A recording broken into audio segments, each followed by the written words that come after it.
The Ranveer show clips में स्वागत है आपका। बस देखते रहो और सीखते रहो। गुरु गोविंद सिंह जी जी जाके मखोवाल में बस गए और वहाँ पे वो कई साल रहे। उन्होंने फ़ौज भी इकट्ठी करनी शुरू की दोबारा से। जी तो वो काफ़ी ताकतवर हो गए वहाँ पे अनंतपुर साहिब के एरिया में। आसपास उनके कई रियासतें थीं जिनमें राजपूत राजे राज करते थे। वो ऐसे परिवार थे जिन्होंने 900 सालों से वो राज कर रहे थे, मतलब जिसको हम अंग्रेज़ी में ब्लू ब्लड कहेंगे कि पुराने राजे बहुत उनकी मर्यादा, बहुत उनमें अनख, इस टाइप के राजे थे वो वहाँ पे। तो उन्होंने देखा कि ये नौजवान यहाँ पे फ़ौज इकट्ठी कर रहा है, ये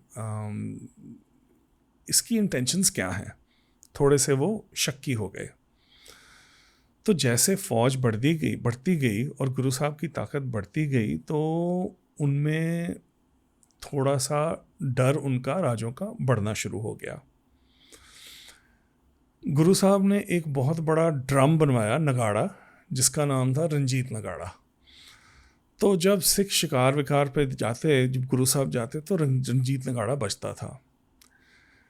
बिलासपुर, कहलूर का राजा जिसकी राजधानी बिलासपुर थी, वो इन सब में से अनखी था। और जब रंजीत नगाड़े की आवाज़ सुनाई दी तो बिलासपुर में तो डर छा गया कि भाई हमला होने वाला है। तो उसने अपने मंत्रियों से पूछा है क्या हो रहा है। उन्होंने पता किया जाके कि ये गुरु गोविंद राय, उस टाइम पे उनका नाम गोविंद राय था, कि गोविंद राय अनंतपुर वाले हैं, ये आए हैं, नगाड़ा उनका बज रहा है। तो उसको बहुत ज़्यादा इस बात की तकलीफ़ हुई और इसी तकलीफ़ की वजह से ही उन्होंने गुरु गोविंद सिंह जी को हरास करना शुरू किया। तो गुरु गोविंद सिंह जी उस टाइम पे कॉन्फ्रंटेशन नहीं चाहते थे, तो वो अनंतपुर साहिब से पौंटा साहिब चले गए, जो आजकल हिमाचल प्रदेश में पड़ता है, और वहाँ पे वो कई साल रहे। इस वक्त उनकी एज क्या रही होगी? इस वक्त उनकी एज मेरे को अच्छी तरह से मेरे ध्यान में नहीं है, पर टीन्स में होंगे वो, क्योंकि 9 साल की उम्र पे उनको गुरगद्दी मिली थी। तो पौंटा साहिब जाके वो काफ़ी देर रहे। तो वहाँ पे ये जो पहाड़ी राजे थे, उनके साथ उनका बहुत बड़ा एक मुकाबला हुआ, जो कि पहली लड़ाई थी जो गुरु गोविंद सिंह जी ने लड़ी। उसका नाम, एक जगह है वहाँ पे भंगानी। सो ये भंगानी का युद्ध था। और इस युद्ध के बारे में मैं थोड़ा सा आपको बताना चाहता हूँ। युद्ध की वजह ऐसे हुई कि जब गुरु तेग बहादुर साहब असम गए थे तो वहाँ का जो राजा था वो उनका उपासक बन गया, उनका फॉलोअर बन गया। तो कई सालों बाद वो राजा, जिसका नाम था राम राय, उसका बेटा रतन राय गद्दी पे था। तो रतन राय को पता लगा कि गुरु गद्दी पे इस टाइम पे गोविंद राय हैं, तो उसने सोचा कि वो जाके उनको मिल के आए। ये वो सेम राम राय है? नहीं, ये दूसरा राम राय। Okay, हाँ, okay. This is totally different Ram Rai. ये असम का राम राय है। जी जी जी। तो उनका बेटा रतन राय गुरु साहब के पास आया। तो बहुत अमीर रियासत थी वो, तो बहुत कीमती तोहफे लेके आया गुरु साहब के लिए। कई चीज़ें कहते हैं लेके आया, लेकिन सबसे कमाल का तोहफा था एक छोटा सा हाथी, जिसका नाम रखा गया प्रसादी हाथी। तो बहुत होशियार हाथी था ये। जब गुरु साहब तीर चलाते थे या कोई तीर चलाता था तो हाथी जाके तीर को वापस लेके आता था। वो अपनी सूंड में लोटा पकड़ के पानी लेके हाथ धुलवाता था। तो कभी किसी ने ऐसा हाथी देखा नहीं था। सब बहुत वाह वाह हुई कि भाई रतन राय कमाल के तोहफे लेके आए हैं। तो वो अपने रिस्पेक्ट्स पे करके चला गया वापस। अच्छा, सो कहलूर का राजा भीमचंद, उसके बेटे की शादी गढ़वाल के राजा फतेहचंद के साथ तय हुई। तो भीमचंद जब गुरु साहब के पास आया तो उसने ये सारे कीमती तोहफे देखे, तो इलविल तो पहले से ही था। तो उसको लगा, देखो ये गोविंद राय कहाँ से कहाँ पहुँच गया है, ऐसी कीमती तोहफे। ये हाथी तो ना सिर्फ मेरा होना चाहिए, ये किसी और के पास ऐसा हाथी नहीं होना चाहिए। तो उसने अपने मंत्री को भेजा कि देखिए मेरे बेटे की शादी है, तो उसके लिए ना आप ये हाथी हमें उधारा दे दो। इंटेंशन ये थी कि एक बार ले लिया तो वापस नहीं करना, अगर वापस मांगेंगे तो झगड़ा होगा, और शायद झगड़ा तो वो करना नहीं चाहेंगे। रतन राय जाते टाइम गुरु साहब से बेनती करके गया था कि आप ना मेरे जो तोहफे हैं ना, ये अपने पास ही रखना, किसी को मत देना, मैं बहुत प्यार के साथ लेके आया हूँ। तो गुरु साहब ने सोचा और कहा, नहीं, ये हाथी हम नहीं दे सकते हैं, क्योंकि हमारा एक सिख लेके आया हमारे लिए, हमारे पास और बहुत अच्छे हाथी हैं, आप इनमें से कोई भी ले लो। तो वो नाराज़ हो गया, भीमचंद बहुत नाराज़ हो गया, और उसने सोचा कि इस फ़कीर को मैं सबक ज़रूर सिखाऊंगा, क्योंकि फ़कीर मानते थे ना कि ये रिलीजियस फिगर्स हैं, ये कौन होते हैं नगाड़ा बजाने वाले, ये क्यों अपनी फ़ौज तैयार कर रहे हैं। शादी का टाइम आया, तो जहाँ पे वो यमुना नदी को पार करते थे जाने के लिए, वहाँ पे गुरु गोबिंद सिंह जी का कब्ज़ा था। उस क्रॉसिंग को पार करते तो भीमचंद का रास्ता बहुत छोटा हो जाता। तो भीमचंद ने अपना नुमाइंदा भेजा पूछने के लिए कि हम यहाँ पे क्रॉस कर लें।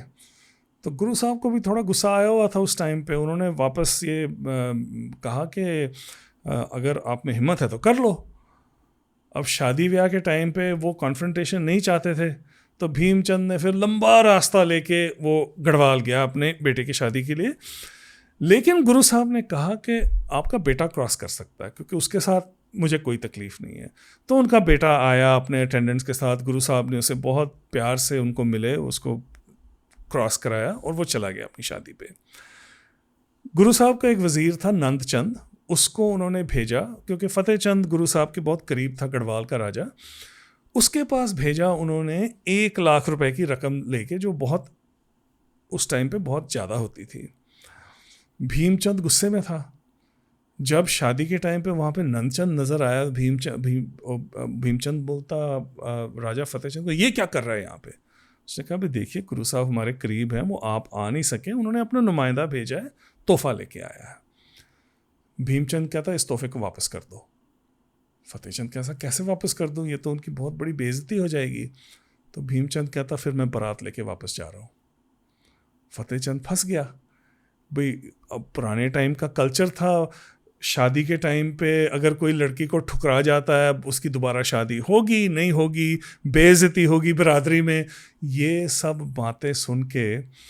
और हाँ, एक शर्त भीमचंद ने और रखी उसके सामने कि हम इस गोविंद राय को, उस पर हम हमला करने वाले हैं, क्योंकि इसने हमें बहुत सताया है, और आप भी लड़ाई में हमारे साथ शामिल होंगे। तो फ़तेह चंद कहता, मेरा तो उनके साथ कोई झगड़ा नहीं है, मेरा तो बहुत प्रेम प्यार है, मैं कैसे लड़ाई कर दूं। तो उसने कहा कि नहीं, अगर आपकी बेटी की शादी होनी है, वो इसी शर्त पे होनी है कि आप हमारे साथ फ़ौज में शामिल होंगे। तो फ़तेह चंद मजबूर हो गया और उसने कहा कि ठीक है। तो ये सारे राजों ने बड़ी फ़ौज इकट्ठी की शादी के बाद, और गुरु गोबिंद सिंह जी की तरफ बढ़े। और गुरु गोबिंद सिंह जी के पास छोटी सी फ़ौज थी, साथ में जो आम सिख थे, कोई हलवाई, कोई किसान जिसने कभी लाइफ में तलवार नहीं उठाई थी, उनकी फ़ौज गुरु गोबिंद सिंह जी ने तैयार की। तो बहुत बड़ा युद्ध हुआ भंगानी में। एक्चुअली देख के आया साइट को, वहाँ पे कुछ नहीं, अभी सिर्फ एक खेत ही है। भंगानी पे बहुत बड़ा युद्ध हुआ। कहाँ है ये? ये पौंटा साहब के पास में, हिमाचल प्रदेश में, जिसमें जो सारे पहाड़ी राजे थे उनको गुरु साहब की एक बड़ी कमज़ोर आर्मी ने हरा दिया, और फिर गुरु साहब वापस अनंतपुर चले गए। तो ये सिद्ध हो गया था राजों को कि ये बहुत ताकतवर भी हैं, जोधे भी हैं, और हम इतने आराम से इन पे काबू नहीं पा सकते। अनंतपुर में जाके गुरु गोबिंद सिंह जी ने एक तो किला बनाया, आनंदगढ़ किला बनाया, उसको तकड़ा किया। सो भंगानी के युद्ध के बाद जी, गुरु गोबिंद सिंह जी ने फैसला किया, गोविंद राय, उस टाइम पे गोविंद राय थे, उन्होंने फैसला किया कि वो वापस अनंतपुर साहब चले जाएंगे। और वहाँ जाके उन्होंने अनंतपुर का जो किला था आनंदगढ़, उसको और मजबूत किया। और एक ऐसा समा आया सिख इतिहास में जब पहली बार एक राज दरबार लगने लगा अनंतपुर में। तो योद्धे तो बहुत जब भंगानी के युद्ध की बात फैली तो बहुत सारे यंग वॉरियर्स योद्धे गुरु साहब के पास आए, उन्होंने सबको अपनी फ़ौज में रखा। लेकिन साथ साथ वहाँ पे दरबार का एक और एस्पेक्ट था, वो ये था कि उच्च कोटि के कवि और लेखक गुरु साहब के दरबार में आके बस गए, और वो इनकरेज करते थे सबको। कहते हैं कि 52 मशहूर कवि उनके दरबार में होते थे। उनमें से मैं 2-3 शख्सियतों के बारे में आपके दर्शकों को बताना चाहता हूँ। सबसे पहले भाई मनी सिंह, जो एक बहुत बड़े विद्वान थे, सिक्खी के विद्वान थे, और उन्होंने अपनी लाइफ टाइम में बहुत सारी पुस्तकें लिखी और बहुत सारा सिख लिटरेचर उन्होंने संग्रह भी किया, इकट्ठा भी किया।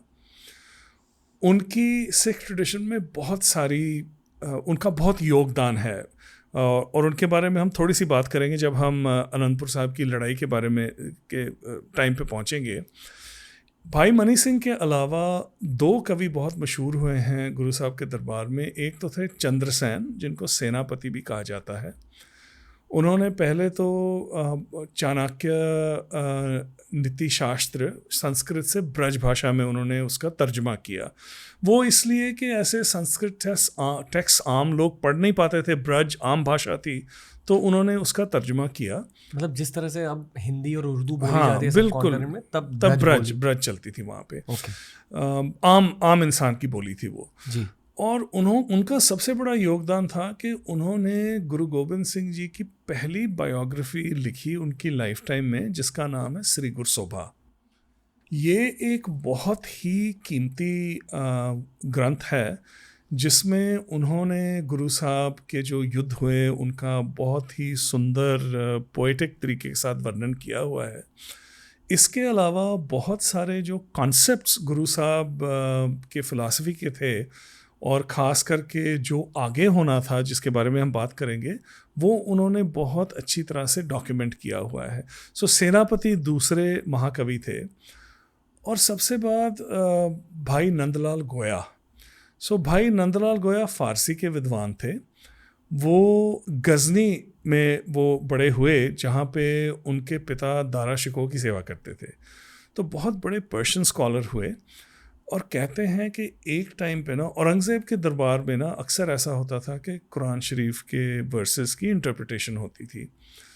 तो एक बार शायद आगरा में कोई दरबार लगा हुआ था और किसी ने एक आयत की इंटरप्रिटेशन की, वो औरंगज़ेब को इतनी पसंद नहीं आई, तो उन्होंने कहा कि कोई और करे इसको। तो उनका बेटा मुअज़्ज़म वो भाई नंदलाल के करीब था, तो वो जानता था कि नंदलाल बहुत बड़े विद्वान हैं, तो उन्होंने नंदलाल जी को कहा कि आप इसका तर्जुमा करिए या इसका आप एक्सप्लेनेशन दीजिए। तो जो नंदलाल ने दिया वो औरंगज़ेब को बहुत पसंद आया। जब उनको पता लगा कि नंदलाल तो हिंदू है, तो वो कहते कि इतना बड़ा विद्वान, इसको तो मुसलमान ही होना चाहिए। नंदलाल भाग गए वहाँ से और गुरु साहब की शरण में आ गए, अनंतपुर साहब। और फिर वो गुरु साहब के दरबार के शायद सबसे जाने माने रतन हुए। भाई नंदलाल फ़ारसी में भी शायरी करते थे, पंजाबी में भी लिखते थे। बहुत सारे उनके लेख हैं जो सिखों के लिए बहुत कीमती हैं। इनमें से है रहतनामा और तनख्वाहनामा, जो डॉक्यूमेंट करता है कि जो गुरु साहब ने सिखों के लिए मर्यादा प्रिस्क्राइब की थी, वो उनकी किताबों में लिखा है। कहते हैं कि उच्च कोटि के फ़ारसी के कवि थे, और जो बहुत मशहूर पारसी के शायर हुए हैं हाफिज़, उनके साथ उनके काम को कई बार कंपेयर किया जाता है। तो मैं एक छोटा सा नमूना भाई नंदलाल की कविता का आपके साथ शेयर करता हूँ, और फिर हम कहानी को आगे बढ़ाते हैं। 1-2 लाइनें में पढ़ूँगा। दीन व दुनिया दर कमंदे आफरी रुखसार माँ, हर दो आलम कीमते यख्तार मुए यार माँ मान में आरेम ताबे गमज़े मिग्यान ऊ, यक निगाहे जाँ फजाइश बस बवद दरकार माँ। तो ये कह रहे हैं कि जो मेरा दीन है, मेरा मज़हब है, वो आप में ही है। गुरु साहब को संबोधित कर रहे हैं, और कहते हैं कि आपके केसों का एक बाल ये सारी कायनात से भी ज़्यादा कीमती है।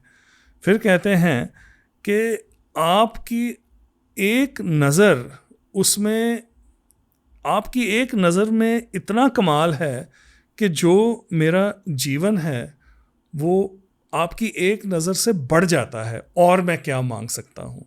सो ऐसे अंदाज में उन्होंने गुरु साहब की उस्तत में बहुत सुंदर कविताएं लिखी हुई हैं फ़ारसी में।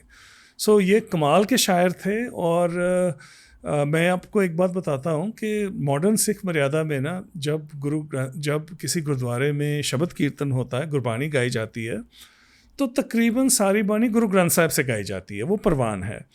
और कुछ लेख दसम ग्रंथ के जो कहते हैं कि गुरु गोबिंद सिंह जी के रचे हुए हैं, वो भी परवान है, वो भी गाए जाते हैं।